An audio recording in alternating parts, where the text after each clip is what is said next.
Hi, Paul Bedford here from Retention Guru. And in this clip, originally recorded for SimpSpot, I did a whole presentation on exercise adherence.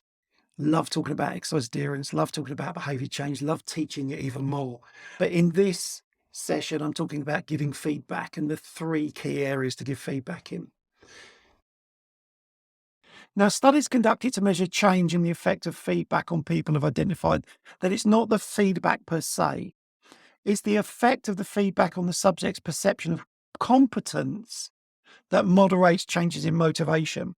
So again, I'm using Phil as my example, but if I just start doing general feedback, great work, everybody's doing great, love your technique, give me five, give me a whoop, give me a clap, that doesn't really have much impact. But as soon as I make the feedback specific to the individual, that has an effect on motivation. That motivation has effect on competence and confidence, and that increases compliance. So we have to think about the way in which we give feedback. And I'm going to suggest to you there are three areas to do that in. Feedback on technique, how they're performing, particularly catch people doing things right.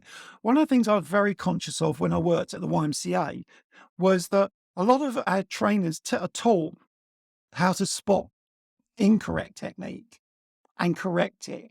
But very little time or effort was spent on catching people doing things right or commenting on people with good technique.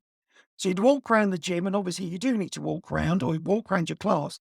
You're looking for people with poor technique to correct. But if there's no one to correct, we should be praising people for good technique. And if they've gone from poor technique to good technique, we need to recognize that as well. We also need to recognize and feedback on the effort. We also need to recognize the skill acquisition, that someone's gone from doing a press up on the floor to doing press ups on some bars. Show that you're recognizing how they're progressing. Don't just let them do the workout almost unattended. I think for me, one of the most criminal things I've seen in sort of boot camp workouts is 30 people who've turned up to work out really, really hard, really get involved. But the person leading the session is basically a timekeeper.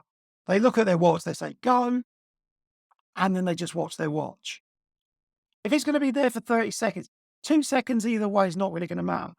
Say, go, then start coaching, then start reinforcing, catch people doing things right, make eye contact, and reinforce that you've seen the effort they're making.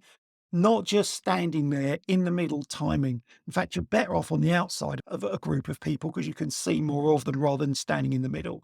But you want to feedback on technique, effort, and acquisition. Everything else is really just confetti. Very pretty, but doesn't do anything. So think about it. How often do you give feedback in that format? How much is it more of this just general, great, well done, woo, woo, woo?